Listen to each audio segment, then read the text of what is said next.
नमस्कार विद्यार्थी मित्रांनो, मी निशिकांत पवार तुम्हा सगळ्यांचं विजन गव्हर्नमेंट जॉब या एज्युकेशनल प्लॅटफॉर्मवरती अगदी मनापासून स्वागत करतो. थोडा घसा बसलाय, कुणाकडे उपाय असेल तर मला सुचवा. मी बरेच घरगुती उपाय करून बसलोय पण थोडा पॅक झालाय, तर ठीक आहे, तुम्हाला समजल अशाच भाषेत मी बोलण्याचा प्रयत्न करतोय. जास्त अजून आवाज निघत नाहीये, त्याच्यामुळे जो आवाज सध्या निघतोय तो ॲडजस्ट करा. मला वाटतं थोडं मला ऑकवर्ड वाटतं ॲक्च्युली बोलताना, कसं ऐकू येत असेल काय माहिती. आता ठीक आहे, तेवढं समजून घ्या 1-2 दिवस. तर डायरेक्टली मी मुद्द्याकडे येतोय. 21 मार्चच्या महत्त्वाच्या घडामोडी आज आपण बघणार आहे. मला माहिती आहे आपण थोडं मागं पडलो, 1-4 दिवस मागं आहोत, पण डोंट वरी, मी 22 ते 26 तारखेपर्यंतचं सुद्धा प्रॉपर क्वेश्चन्सचं कलेक्शन बनवलेलं आहे. त्यामुळे ते लेक्चर पण मी तुमच्यापर्यंत लवकरच देईल. घशाला आणखीन जास्त ताण नको म्हणून मी शॉर्ट लेक्चर ठेवण्याचा प्रयत्न करतोय. डायरेक्टली लेक्चरला सुरुवात करू. पहिला प्रश्न बघा, राज्यपालांच्या विधेयकाबाबत अधिकार विचारात घ्या. राज्यपालांसंदर्भातचं आपल्याला जे राज्यपालांकडे विधेयक येतात ना, राज्यांमध्ये संमत झालेले विधानसभा विधान परिषदांमध्ये, तर त्याच्यावरती कायदा बनवण्यापूर्वी ते राज्यपालांकडे येतात. मग राज्यपाल त्या विधेयकासोबत काय काय करू शकतात, तर याच्या संदर्भात आपल्याला विचार करायला सांगितलंय. ए विधान आहे, जर राज्य विधानसभेने मंजूर केलेले विधेयक राज्य उच्च न्यायालयाचे स्थान धोक्यात आणत असेल तर राज्यपालांनी ते विधेयक राष्ट्रपतींच्या विचारासाठी राखून ठेवले पाहिजे. ओके. बी विधान आहे, राज्य विधानसभेच्या पुनर्विचारासाठी राज्यपालांनी पाठवलेले विधेयक दुरुस्त्याशिवाय पुन्हा मंजूर झाले तर राज्यपालांना विधेयकाला संमती देण्याचे कोणतेही घटनात्मक बंधन नाही. ओके.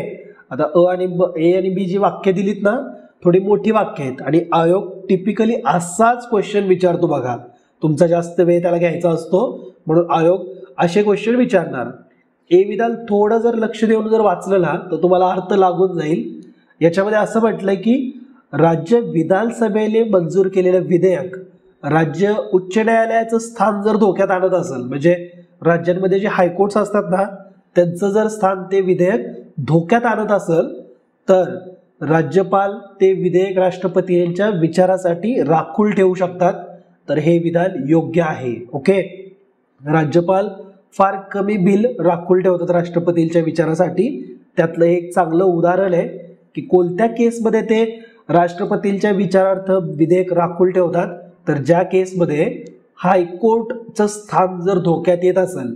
हायकोर्टचं स्थान धोक्यात येलं म्हणजे काय की तो प्रश्न हायकोर्टच्या अधिकार क्षेत्रामधला जर असेल, ते विधेयक जर पास झालं तर त्यामुळं हायकोर्टच्या अधिकार क्षेत्र किंवा त्या संदर्भातच्या सगळ्या जे काही हायकोर्ट संदर्भातचे जे महत्त्वाचे अधिकार आहेत ते जर धोक्यात येत असतील तर ते विधेयक राज्यपाल हे राखून ठेवू शकतात.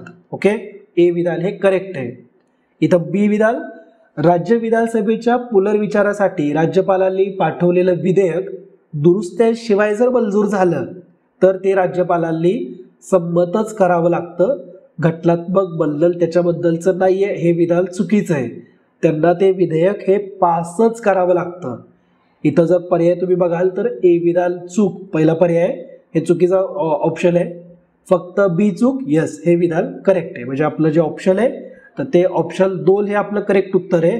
बी विधान इथं चुकीचं आहे. का चुकीचं आहे? कारण राज्य विधानसभेमध्ये जर एखादं विधेयक पारित झाले, मग ते राज्यपालांकडे गेलं, राज्यपालांनी त्याला माघारी पाठवलं. ओके. त्या केसमध्ये जर ते विधेयक पुन्हा आहे तसंच जरी त्या राज्य विधानसभेमध्ये पारित झालं ना तरी सुद्धा ते राज्यपालांना मान्य करावं लागतं. ते विधेयक जर राज्यपालांकडे परत गेलं तर ते त्यांना त्याच्यावरती साईन करणं हे बंधनकारक आहे. ओके. हे लक्षात ठेवायचं आहे. जास्त माझ्या आवाजाकडे लक्ष देऊ नका. 1-2 दिवसाचा प्रश्न किंवा मे बी जसं जसं बोलल तसं तो इम्प्रूव्ह होत राहील. तर तुम्ही तो विचार न करता कंटेंटकडे लक्ष द्या किंवा जी माहिती मी तुमच्या एक्झामसाठी सांगतोय त्याच्याकडे थोडा फोकस ठेवा. कलम 200 जे आहे आपल्या राज्यघटनेमध्ये, त्यामध्ये राज्य विधानमंडळाचे जे काही विधेयक आहेत हे राज्यपालांसमोर पारित केल्यानंतर जी राज्यपालांसमोर जातात तर त्या संदर्भात राज्यपाल कोणता निर्णय घेऊ शकतात याच्या सगळ्या तरतुदी आर्टिकल 200 मध्ये आहे, कलम 200. ओके. मग राज्यपाल काय काय करू शकतात त्या विधेयकासोबत? एक म्हणजे ते विधेयकाला संमत देतील किंवा पारित करतील, दुसरं म्हणजे ते त्या विधेयकाला रोखून ठेवतील. तिसरं म्हणजे ते विधेयक हे राष्ट्रपतींच्या विचारार्थ रोखून ठेवतील. आणि चौथं म्हणजे राज्यपाल जर विधेयक हे मनी बिल नसल तर ते परत करू शकतात, किंवा जर ते मनी बिल असेल तर ते त्यांना पारितच करावं लागतं. पण जर त्यांनी परत केलं आणि ते ॲज इट इज विधिमंडळामधून पुन्हा एकदा दुरुस्त करून किंवा दुरुस्त न करता दोन्ही केसेसमध्ये जर परत ते राज्यपालांकडे संमतीसाठी आलं तर ते त्याला रोखून ठेवता येणार नाही. ओके, असं विधेयक राज्यपाल हे रोखून ठेवू शकतात. त्यांच्याकडे एक जर दुसरी केस जर आली ना, ती दुसरी केस काय आहे तर जर राज्यपालांना वाटलं की ते बिल जर पास झालं आणि ज्यावेळेस तो कायदा बनणार आहे आणि कायदा बनल्यानंतर जर राज्याच्या हायकोर्टचं जर पॉवर जी आहे किंवा पोझिशन जी आहे तर ती जर धोक्यात असेल तर त्या केसमध्ये राज्यपाल ते बिल राष्ट्रपतींच्या विचारार्थ रोखून ठेवू शकतात. ओके, तर कधी राष्ट्रपतींच्या विचारार्थ रोखून ठेवू शकतात ह्याची केस तुम्हाला समजली असेल. जर त्या विधेयकामुळं राज्याचं उच्च न्यायालयाची जी पॉवर आहे, अधिकार आहे, तर ते जर धोक्यात येत असतील तर ते विधेयक राष्ट्रपतींच्या विचारार्थ रोखून ठेवलं जातं. ओके, आय होप हा मुद्दा तुम्हाला समजला असेल. राष्ट्रपतींच्या विचारार्थ विधेयक का पाठवले जातात किंवा कसे पाठवले जातात, कोणते विधेयक, तर राज्य विधानसभेने मंजूर केलेलं विधेयक, राज्य उच्च न्यायालयाचं स्थान जर धोक्यात आणत असतील तर असं विधेयक राष्ट्रपतींच्या विचारार्थ पाठवता येऊ शकते किंवा रोखून ठेवलं जाऊ शकतं, असं राज्यपालांकडे अधिकार आहे. या व्यतिरिक्त राज्यपाल हे विधेयक रोखून ठेवू शकतात जर हे विधेयक अल्ट्रा व्हेरस म्हणजेच संविधानाच्या तरतुदींच्या विरुद्ध काम करणारं जर विधेयक असेल तरी असं विधेयक राज्यपाल हे रोखून ठेवू शकतात. त्याचबरोबर राज्य धोरणाच्या निर्देशक तत्वांचा विरोध करणारं जर ते विधेयक असेल, जे आता राज्याच्या विधिमंडळामध्ये पास वगैरे झालंय आणि आता राज्यपालांकडे आलंय, तर त्यावेळेस सुद्धा ते राज्यपाल हे विधेयक रोखून ठेवू शकतात. त्याचबरोबर देशाच्या मोठ्या हितांना जर विरोध पोचवणारं जर एखादं विधेयक असेल किंवा असं विधेयक की ज्याच्यामुळे एक राष्ट्रामध्ये गंभीर परिस्थिती निर्माण होतीये, राज्यघटनेच्या कलमानुसार मालमत्ता सक्तीच्या संपादनाशी संबंधित जर ते बिल असेल तर असे विधेयक हे राज्यपाल राष्ट्रपतींच्या विचारार्थ किंवा राष्ट्रपतींकडे पाठवायचे म्हणून रोखून ठेवू शकतात. ओके, हे लक्षात ठेवायचे. याच्यावरती एक्झाम मध्ये क्वेश्चन बनतील की कोणत्या कोणत्या प्रकारचे विधेयक हे राष्ट्रपतींकडे विचारार्थ राज्यपाल ठेवू शकतात. ओके, आणि हे सगळं आपल्याला राज्यपालांचे जे विधेयकासंदर्भातचे जे अधिकार आहेत, विधेयकासंदर्भातचे कलम 200 अंतर्गत याच्यामध्ये आपल्याला या सगळ्या तरतुदी दिल्यात. ठीक आहे, आता याच्यामध्ये ना एक साकारिया आयोग आहे, त्याच्या शिफारशी तुम्ही लक्षात ठेवू शकता. थोडं UPSC लेवलला पण चाललोय, पण माहिती असावं तुम्हाला. कारण कसं आहे माहिती का, आता पुढे येणाऱ्या भविष्यातले एक्झाम ह्या रिटर्न स्वरूपामध्ये असतील, मेन्स एक्झाम, मग त्याच्यामुळं दर्जा हा नेहमी आणखीन इम्प्रूव्ह होत राहणार आहे. तर आपण थोडं एक पाऊल पुढचा अभ्यास केला तर फायदाच आहे आपला. तर या शिफारशींमध्ये काय महत्त्वाच्या तरतुदी सांगितल्यात, तर त्यांनी तर पहिल्यांदा हे मेन्शन केलंय की जे राज्यपालांनी स्वतःच्या विवेकाधिकाराचा वापर करून अशी जी विधेयकं आहेत जे अतिशय दुर्मिळ आहेत, असंविधानिक आहेत किंवा त्यांना वाटतायत, मग ते विधेयक हे राष्ट्रपतींच्या विचारार्थ असे विधेयक हे रोखून ठेवू शकतात. काही अपवादात्मक प्रकरणं त्यांनी मेन्शन केली किंवा काही महत्त्वाची तरतूद इथं त्यांनी सांगितली आहे की राष्ट्रपतींनी अशी विधेयकं जास्तीत जास्त 6 महिन्यांच्या आत निकाली काढावीत अशी शिफारस या आयोगाने दिलेली आहे. ओके, म्हणजे हे जे राज्यपालांकडून त्यांच्या घटनेच्या कलम 200चा वापर करून जो अधिकार त्यांनी बजावलाय की स्वतःच्या विवेकाचा वापर करून विधेयकं रोखून ठेवलीत, तर ही राष्ट्रपतींनी जास्तीत जास्त 6 महिन्यांच्या आत निकाली काढावीत. ओके, राष्ट्रपतींनी संमती रोखली असल्यास शक्य असेल तिथं संमती रोखण्याची कारणं राज्य सरकारला कळवावीत, असं सुद्धा या सरकारी या आयोगाच्या शिफारशीमध्ये सांगितलेलं आहे. ठीक आहे, आय होप हा तुम्हाला मुद्दा समजला असेल. अगदी थोडक्यात म्हणजे हे राज्यपालांच्या पॉवर किंवा राज्यपालांचा विधेयकासंदर्भातचे जे अधिकार आहेत हे कुठून चर्चेत आलेत, तर रिसेंटलीच केरळ विधिमंडळामध्ये एक किस्सा सुरू आहे. केरळ सरकारकडून काही बिल आहेत की जे राज्यपालांकडे त्यांनी पाठवलेत, पण राज्यपालाने ते होल्डवरती ठेवलेत आणि असं मागच्या बऱ्याचशा बिलांसंदर्भात झालेलं आहे. तर म्हणून हा मुद्दा चर्चेमध्ये आलाय की राज्यपाल अशा प्रकारे ते विधेयक जे आहेत हे होल्ड करू शकतात का, मग त्या संदर्भात जे काही तरतुदी आहेत आणि राज्यपालांचे जे अधिकार आहेत विधेयकासंदर्भातचे त्या ओरिएंटेड आम्ही हा क्वेश्चन डिझाईन केला होता. ओके, आय होप हा तुम्हाला क्वेश्चन समजला असेल, बरीचशी इन्फॉर्मेशन सुद्धा मिळाली असेल. ठीक आहे, पुढच्या क्वेश्चनकडे येऊ. आता माझा आवाज बघा थोडा बरा होत चाललाय की नाही, जसं जसं लेक्चर पुढे होईल तोपर्यंत मला वाटतं ठणठणीत मी होऊन जाईल.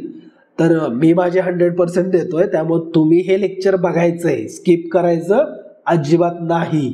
थोडं ऑड वाटेल पण सहन करा. मी आता बोलताना सहन करतोय तर तुम्ही ऐकताना प्लीज सहन करा. डायरेक्टली प्रश्नाकडे बघा. खालील वारसा स्थळांचा विचार करा.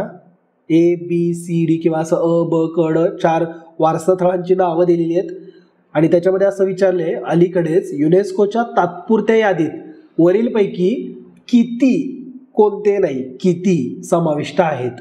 म्हणजे इथं 4 वेगवेगळ्या स्मारकांची नावं दिलीत, याच्यापैकी किती म्हणजे नंबर माहिती पाहिजे, 2 का 4 का 10 20 यांच्यापैकी किती या युनेस्कोच्या तात्पुरत्या यादीमध्ये समाविष्ट केलीत.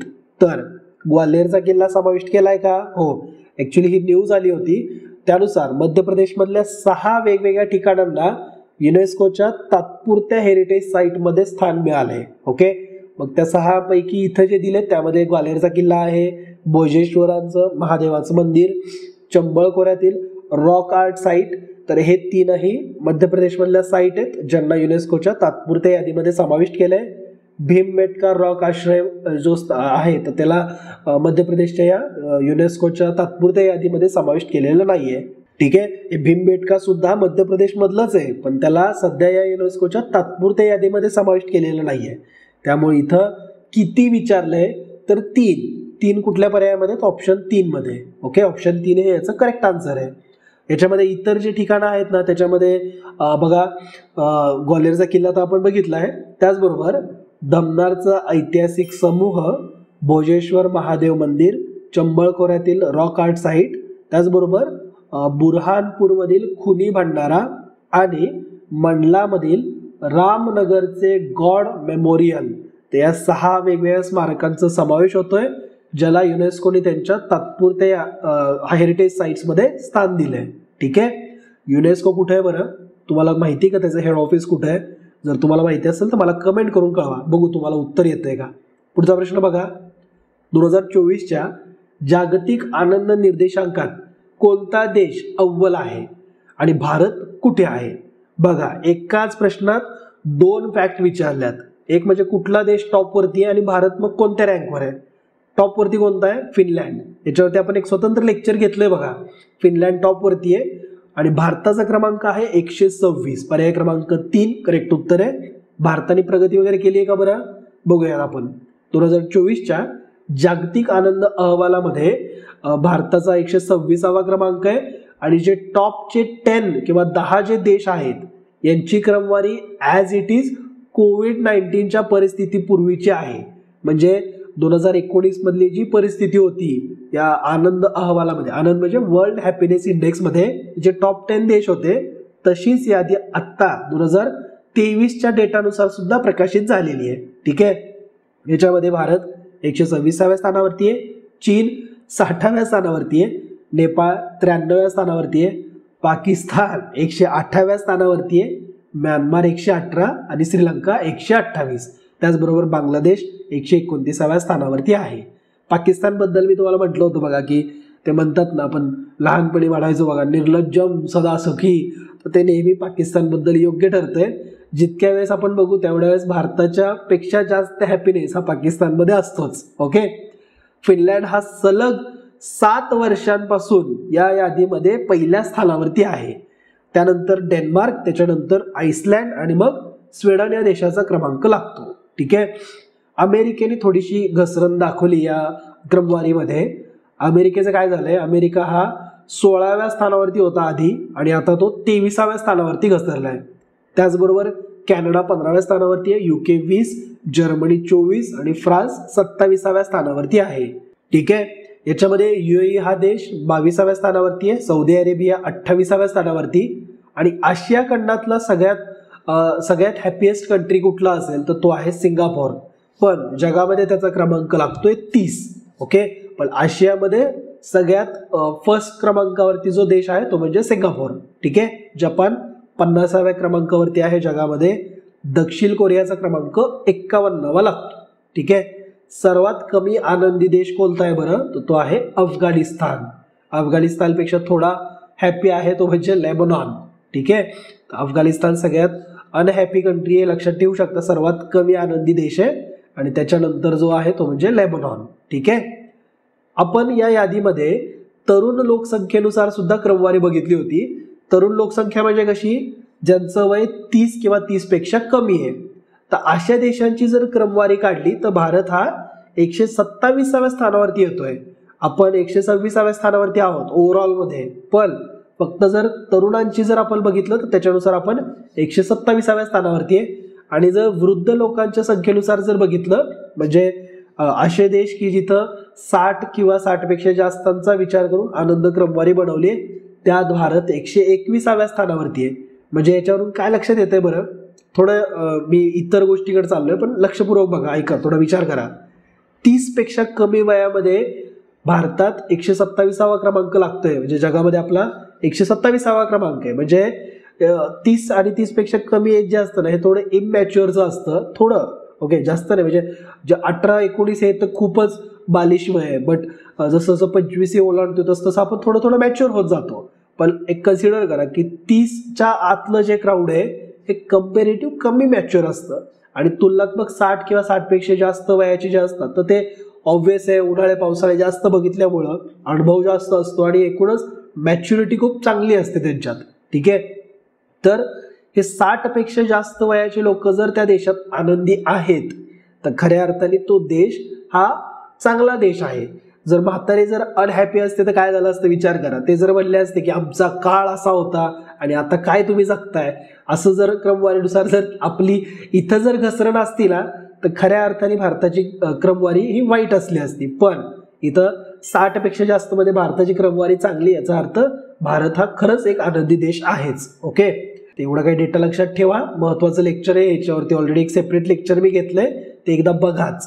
टॉप 10 देश मी ऑलरेडी सांगितलेत. त्याच्यामध्ये Finland, Denmark, Iceland, Sweden, Israel अशी क्रमवारी आहे पहिल्या 5ची. त्याच्यानंतर 6व्या स्थानावरती नेदरलँड, नॉर्वे, लक्झमबर्ग, स्वित्झर्लंड आणि ऑस्ट्रेलिया. ऑस्ट्रिया नाही, ऑस्ट्रिया युरोपमध्ये, ऑस्ट्रेलिया सेपरेट खंडात आहे, सेपरेट देश. ठीक आहे. खालील पिके विचारात घ्या. 3 पिकं दिलीत, ऊस, कॉर्न, सोयाबीन.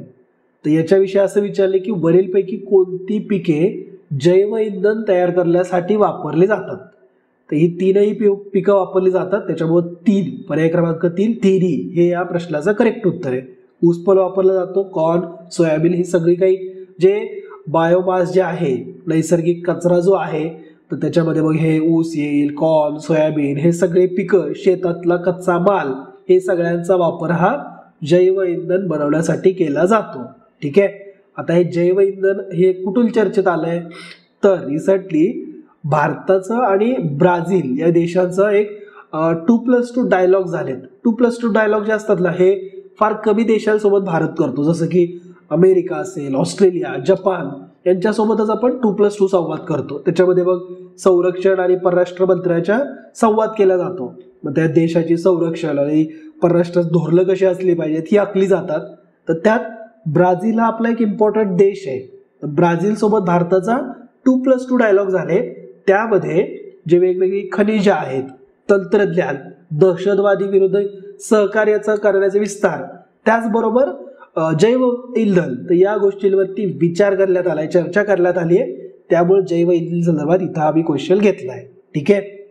तर लक्षात ठेवा, जे जैव इंधन आहे हे सगळ्या शेतीच्या कच्च्या मालापासून केलं जातं किंवा जे वेस्ट आहे शेतीतलं याच्यापासून बनवलं जातं. ओके. भारत आणि ब्राझीलचे जर आपण संबंध बघाल तर युनायटेड नेशन्स, G20, ब्रिक्स, इब्स्का म्हणजे IBSA यासारख्या वेगवेगळ्या संघटनांमध्ये भारत आणि ब्राझील हे एकमेकाचे चांगले मित्र म्हणून कार्य करतात. 2006 पासून आपली धोरणात्मक भागीदारी आहे. G4 नावाचा एक गट बोलतोय बघा, याच्यावरती मी एक लेक्चर ऑलरेडी एका लेक्चरमध्ये माहिती सांगितली आहे G4 संदर्भाची. तर त्यामध्ये भारत, ब्राझील हे एकमेकांना युनायटेड नेशन्स सिक्युरिटी काउन्सिलमध्ये कायमस्वरूपी जागांमध्ये एकमेकांना पाठिंबा देत आहेत. ठीक आहे. ते इंटरनॅशनल सोलार अलायन्सचे सुद्धा सहयोगी आहेत भारत आणि ब्राझील. भारत हा ब्राझीलचा 5वा सर्वात मोठा व्यापारी भागीदार सुद्धा आहे. ओके. याशिवाय इस्रोनी 2021 मध्ये ब्राझीलचा एक उपग्रह सुद्धा प्रक्षेपित केला होता ज्याचं नाव आहे ॲमेझॉनिया 1. ओके. ॲमेझॉनिया 1 हे इस्रोनी प्रक्षेपित केले. त्यामुळे लक्षात ठेवा ब्राझीलचे जैव इंधनातील कौशल्य जागतिक जैव इंधन अलायन्ससह भारताच्या उपक्रमांना पूरक आहे, म्हणून ब्राझील सोबत आपण चर्चा केलेली आहे. ठीक आहे. पुढच्या प्रश्नाकडे येऊ. अलीकडे उल्हास उपक्रम चर्चेत होता. हे खालीलपैकी कोणत्या क्षेत्राशी संबंधित आहे? तर उल्हास हा शिक्षण क्षेत्रामधला एक उपक्रम आहे. याचा एक लॉंग फॉर्म आहे. जसं भारतातल्या ऑलमोस्ट सगळ्या स्कीम्सला काहीतरी लॉंग फॉर्म्स आहेत, तसं उल्हासचा पण लॉंग फॉर्म तुम्ही लक्षात ठेवा. तो असा आहे, the understanding life long learning for all in society म्हणजे Ullas. Okay. The understanding life long learning for all in society हा उपक्रम देशभरात शिक्षण आणि साक्षरतेत क्रांती घडवून आणण्यासाठी सज्ज आहे असं म्हटलं जातंय. मूलभूत साक्षरता आणि गंभीर जीवन कौशल्यांमधलं अंतर भरून काढणं, त्याचबरोबर प्राथमिक शिक्षण, डिजिटल आणि आर्थिक साक्षरता आणि 15 वर्ष आणि त्याहून अधिक वयाच्या नागरिकांना शाळेत जाण्याची संधी गमावलेल्या नागरिकांना जीवनाविषयी जीवन कौशल्य देण्यासाठीचा हा एक प्रोग्राम आहे ज्याचं नाव आहे उल्हास. ओके. त्याचा उद्देश काय आहे तर मूलभूत साक्षरता आणि संख्यात्मकता प्रदान करणे नव्हे तर 21व्या शतकातील नागरिकांसाठी आवश्यक असलेले इतर घटक समाविष्ट करण्यात येतील अशा प्रकारचं जीवनात उपयोगी पडेल असं कौशल्य त्याला पुरवणं हा या उल्हास प्रकल्पाचा उद्देश आहे. ठीक आहे. त्यामध्ये मूलभूत शिक्षण तर देणं आहेच, त्याशिवाय आर्थिक साक्षरता, डिजिटल साक्षरता, व्यावसायिक कौशल्य, आरोग्य सेवा जागृती, बाल संगोपन कसं करायचंय, शिक्षण, कुटुंब कल्याण या सगळ्या गोष्टींचं नॉलेज हे त्याला देणं हे या उल्हास कार्यक्रमाचा उद्देश आहे. ठीक आहे. हे कोणत्या क्षेत्राशी संबंधित आहे? शिक्षण. आणि उल्हासचा लॉंग फॉर्म काय? The understanding life long learning for all in society. ठीक आहे. पुढचा क्वेश्चन बघा.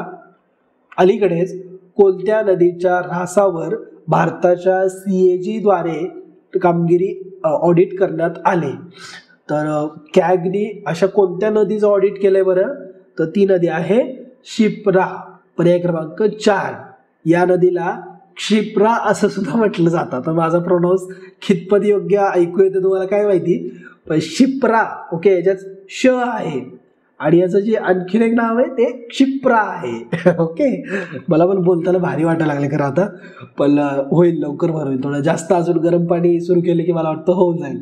मी ॲक्च्युली डॉक्टरकडे पण गेलो होतो काल, पण मला वाटलेलं होतं की इतका खराब होईल आणि 1 तासच झालाय. तासापूर्वी मी आता बोलत होतो घरात, चांगलं बोलत होतो सगळ्यांशी, पण काय माहिती आता लेक्चर सुरू केले आणि असं अचानक आवाज असा झालाय. ठीक आहे. बघा आता ही क्षिप्रा नदी जी आहे ना, तर ही मध्य प्रदेशमधली एक नदी आहे. ही 12 महिने वाहणारी नदी आहे. ओके. पण रिसेंटली जो कॅगचा जो अहवाल किंवा जे ऑडिट कॅगने दिलंय ना, त्याच्यानुसार ह्या नदीचा ऱ्हास खूप वाढलेला आहे. ओके. ही नदी नष्ट व्हायच्या मार्गावरती पोहोचली आहे. जशी आपल्याला गंगा नदी आहे ना आपल्या हिंदू धर्मात एक पवित्र नदी आहे, तशीच ही क्षिप्रा नदी सुद्धा आहे. ओके. क्षिप्राचा उगम हा उत्तरेला, धारच्या उत्तरेला होतोय. उज्जैन पासून साधारण 11 किलोमीटरच्या अंतरावरती काकरी टेकडी आहे. तर तिथं या विंध्य रांगेमध्ये या नदीचा उगम होतो. ओके. कोणती टेकडी, कोणती पर्वतरांग आणि कुठल्या ठिकाणापासून किती किलोमीटर अंतर आहे हे सगळं माहिती असणं गरजेचं आहे, कारण आपण नदीचा अभ्यास करतोय ना. जर तुम्ही कधी ना तुमच्या प्रॉपर्टीचे डॉक्युमेंट्स चेक करा, पप्पांना म्हणा की मला दाखवा आपल्या जागेचं काय उतारा वगैरे काय कसं लिहिलंय, तर लिहिलेलं असतं बघा, या जमिनीच्या उत्तरेला हे आहे, मागं डोंगर आहे किंवा काय तुमच्या असेल ते शेतीत, त्या उजव्या बाजूला काय, डाव्या बाजूला काय, सगळ्या दिशांनुसार सुद्धा लिहिलेलं असतं. तसंच ह्या नदीचं उगमस्थान महत्वाचं आहे ना. धारच्या उत्तरेला आहे ती, उज्जैन पासून 11 किलोमीटर अंतरावरती आहे. काकरी टेकडीच्या आणि म्हणजे जी विंध्य रांगेमध्ये येते, तर या टेकडीवरती या नदीचा उगम होतोय. ठीक आहे. क्षिप्रा नदीचा उगम कुठं होतोय? काकरी टेकडींमध्ये. ठीक आहे. ती माळवा पठार ओलांडून चंबळ नदीला जाऊन मिळते. ठीक आहे. तर कुठल्या नदीला मिळते? चंबळ. पुढचा प्रश्न बघा. आदर्श आचारसंहिता MCC. आता हे MCC काय असतं? हे मुंबई क्रिकेट काउन्सिल वगैरे काय नाही आहे बरं का, हे आहे मॉडेल कोड ऑफ कंडक्ट. ठीक आहे, तर याच्याबद्दल काही विधानं दिलीत. पहिलं विधान आहे, निवडणूक वेळापत्रक जाहीर केल्याच्या तारखेपासून निकाल लागेपर्यंत MCC लागू होतो. दुसरं आहे, याला कोणतेही वैधानिक समर्थन नाही. म्हणजे याचा इंग्लिशमध्ये असं वाक्य होईल की it has no statutory backing. याला घटनेमध्ये कुठेही मेन्शन केलेलं नाहीये, पण तरी सुद्धा हे लागू होतं. कारण तुम्ही बघताय ना सध्या आदर्श आचारसंहिताच लागू आहे आपल्या देशामध्ये.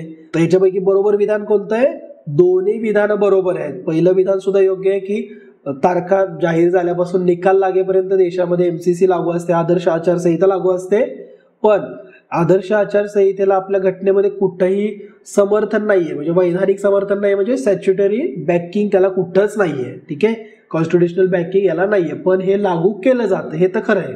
ठीक आहे, आता भारतीय निवडणूक आयोगाने लोकसभा निवडणुकांचा जे आदर्श आचारसंहिता आहे हे लागू केलेले आहे, त्याचं वेळापत्रक जाहीर केलंय. त्या तारखेपासून निकाल लागेपर्यंत हे देशभरामध्ये लागू असणार आहे. या आचारसंहितेच्या काळामध्ये राजकीय पक्ष आणि उमेदवारांनी जे नियम आहेत तर ते पाळावे लागतात. ते नियम कशा संदर्भात असतात?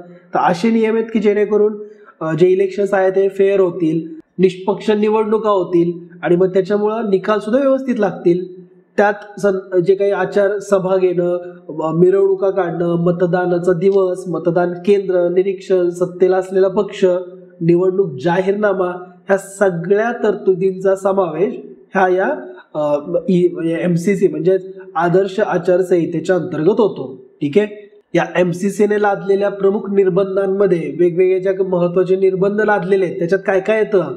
सत्ताधारी पक्षाकडून धोरणात्मक निर्णय जाहीर करू नयेत, म्हणजे जाहीर केले तर ते निर्बंध आहेत, त्याच्यावरती जाहीर करता येणार नाहीत. त्याचबरोबर प्रचारासाठी ऑफिशियल पदांचा वापर करता येणार नाही. निवडणुकीच्या कामासंदर्भात अधिकृत भेटी देता येणार नाहीत. प्रचारासाठी सरकारी यंत्रणेचा वापर करता येणार नाही, गाड्या बिड्या वापरता येणार नाहीत. याच्यामध्ये एक्सेप्शन आहे, जे PM असतात तर ते हेलिकॉप्टर वापरू शकतात, अशा प्रकारचं एक एक्सेप्शन आहे. कारण रिसेंटली पंतप्रधान नरेंद्र मोदींनी एक आपल्या एअरफोर्सचं हेलिकॉप्टर वापरलं होतं एका ठिकाणाहून दुसऱ्या ठिकाणी जायला. तर कुणीतरी मग एक लगेच दाखल केली या निवडणूक आयोगाकडे कंप्लेंट. मग निवडणूक आयोग म्हणलं गेलं हे तर आमच्या रूल बुकमध्ये आहे की हेलिकॉप्टर अलाव केलेलं आहे पंतप्रधान या पदासाठी फक्त. ओके, पंतप्रधानांसोबत 1-2 त्यांचे नेते असते ना, मग 100% डिस्क्वालिफिकेशन होतच. ओके, पण तसं झालेलं नाही या केसमध्ये. ठीक आहे, त्याचबरोबर ती मतदारांवरती प्रभाव टाकणाऱ्या तदर्थ नियुक्ता करणं हे सुद्धा हे निर्बंध सुद्धा या आचारसंहितेदरम्यान लागू असतात. जसं तुम्हाला माहिती असेल बघा की जर तुम्ही आणीबाणीविषयी चांगला अभ्यास केला असेल ना तर तुमच्या गोष्ट एक लक्षात आली असेल, इंदिरा गांधींना डिस्क्वालिफाय केलं ना त्याच्यासाठी असंच कुठलं तरी एक कारण कामी पडलं होतं त्यांना. म्हणजे त्यांनी जे ऑफिशियल एक व्यक्ती होता तर त्याला त्यांनी प्रचारासाठी यूज केलं होतं, तर त्याच्यामुळं त्यांचं इलेक्शन डिस्क्वालिफाय झालं आणि मग ते चिडून त्यांनी म्हणजे पुढचं सगळं कारभार केलेला आहे. ओके, आणि देशामध्ये पहिल्यांदा हिस्टॉरिकल असं जे आपल्याला आणीबाणी बघायला मिळाली. कारण आपल्याला नाही बघायला मिळाली, आपण एवढ्या जुळ्या कालखंडातले नाही आहे, पण आपण जे ऐकतो ना की जे आणीबाणी लावली होती ते इंदिरा गांधींनी, तर ते त्यांनी याच कारणावरून त्यांचं इलेक्शन डिस्क्वालिफाय झालं आणि म्हणून त्यांना असं पाऊल उचलावं लागलं. ठीक आहे, तर या लेक्चरच्या माध्यमातून आपण बरीचशी इन्फॉर्मेशन आज बघितली आहे. खरं तर मला या निवडणुका संदर्भात आणखीन काही लेक्चर्स घ्यायचे आहेत. आज तुम्ही हा पुन्हा एकदा निवडणूक आयोग हा विषय वाचा अशी अपेक्षा आहे, पण तुमच्यासाठी एक सेपरेट होमवर्क पण मी देतोय. तो म्हणजे कालच्या लेक्चरमध्ये मी सांगितलं होतं की फर्स्ट, सेकंड आणि थर्ड जे 5 इयर प्लॅन आहेत, पंचवार्षिक योजना, पहिल्या 3 या तुम्ही अभ्यासा असं मी तुम्हाला सांगितलं होतं. ज्यांनी कोणी ते अभ्यासले व्हेरी गुड, व्हेरी नाईस. तुम्ही सिरियस आहात, अभ्यासाला घेऊन तुम्ही सिरियस आहात हे लक्षात येतंय. आणि हे लेक्चर तुम्ही इथपर्यंत बघताय या अशा कावळ्यासारख्या आवाजाला, तर हे तर तुमचं कौतुकच आहे. ओके, तर प्लीज हा होमवर्क सुद्धा करा. 5 इयर प्लॅन्स जे राहिलेले आहेत ते कम्प्लीट करा. आज त्याच्यावरती पूर्ण अभ्यास करा. क्वेश्चन आन्सर आज लगेच करू नका, फक्त एकदा वाचून घ्या, नोट्स बनवा. उद्या परत होमवर्क करताना आपण त्याच्यावरती क्वेश्चन आन्सर घेऊ. आणि दुसरा होमवर्क तुमच्यासाठी आहे की तुम्ही जो आपण लास्ट लेक्चर मी तुम्हाला व्हॉइसरॉय आणि गव्हर्नर जनरलचा होमवर्क दिला होता बघा, तर त्याच्यावरती प्रॅक्टिस क्वेश्चन्स आज तुम्ही सॉल्व्ह करा. ठीक आहे, म्हणजे आधुनिक भारताच्या इतिहासावरती आधारित जे प्रॅक्टिस क्वेश्चन्स तुम्हाला बघायला मिळतील किंवा जिथं तुमच्याकडे जे बुक आहे त्याच्यातून तुम्ही ते सॉल्व्ह करा प्लीज. ओके, मी पुन्हा एकदा सांगतोय, पुस्तकं वाचून स्वतःच्या अक्षरामध्ये नोट्स लिहूनच खरा अभ्यास होतो. यूट्यूबवरती लाईव्ह लेक्चरच्या नावाखाली जे चालतंय ते फक्त तुम्हाला वेळ लावायचा धंदा आहे. ओके, आणि जिथं तुमचा वेळ वाचतो त्याच ठिकाणी कनेक्टेड राहा. भेटू नेक्स्ट लेक्चरमध्ये चांगल्या आवाजासह होपफुली. जय हिंद, जय महाराष्ट्र. धन्यवाद.